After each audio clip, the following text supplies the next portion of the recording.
स्वागत है आप सभी का स्टोरी विद हनी चैनल पर। आज हम ऋषि पंचमी की कहानी सुन रहे हैं। अगर आपको वीडियो अच्छी लगे तो वीडियो को लाइक जरूर करें और चैनल पर नए हो तो चैनल को सब्सक्राइब भी कर लीजिए।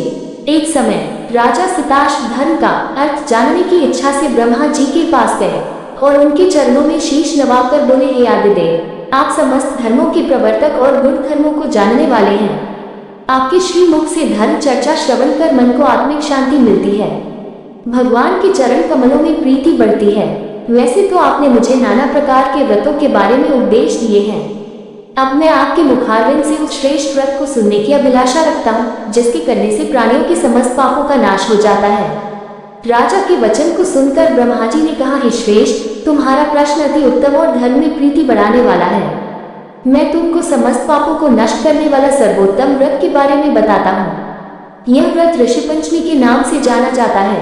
इस व्रत को करने वाला प्राणी अपने समस्त पापों से सहज छुटकारा पा लेता है। ऋषि पंचमी की व्रत कथा शुरू करते हैं। विदर्भ देश में उत्तर नामक एक सदाचारी ब्राह्मण रहता था।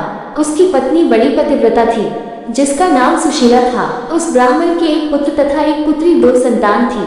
विवाह योग्य होने पर उसने समान कुशी वर के साथ कन्या का विवाह कर दिया। दैवयोग से कुछ दिनों बाद वह विधवा हो गई। दुखी ब्राह्मण दंपति कन्या सहित गंगा तट पर कुटिया बनाकर रहने लगे। एक दिन ब्राह्मण कन्या सो रही थी कि उसका शरीर कीड़ों से भर गया। कन्या ने सारी बात माँ से कही।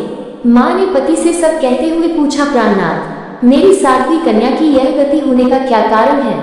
उत्तर ने समाधि द्वारा इस घटना का पता लगाकर बताया, पूर्व जन्म में भी यह कन्या ब्राह्मणी थी। इसने रजस्वला होते ही बर्तन छू दिए थे। इस जन्म में भी इसने लोगों की देखा देखी ऋषि पंचमी का व्रत नहीं किया, इसलिए इसके शरीर में कीड़े पड़े हैं। धर्म शास्त्रों की मान्यता है कि रजस्वला स्त्री पहले दिन चांडालिनी, दूसरे दिन ब्रह्मादिनी तथा तीसरे दिन धोबिन के समान अपवित्र होती है। वह चौथे दिन स्नान करके शुद्ध होती है। यदि यह शुद्ध मन से आप भी ऋषि पंचमी का व्रत करे तो इसके सारे दुख दूर हो जाएंगे और अगले जन्म में अटल सौभाग्य प्राप्त करेगी। पिता की आज्ञा से पुत्री ने विधिपूर्वक ऋषि पंचमी का व्रत एवं पूजन किया। व्रत के प्रभाव से वह सारे दुखों से मुक्त हो गई। अगले जन्म में उसे अटल सौभाग्य सहित अक्षय सुखों का भोग मिला। तो दोस्तों, ये थी आज की ऋषि पंचमी की कहानी। आपको पसंद आई होगी।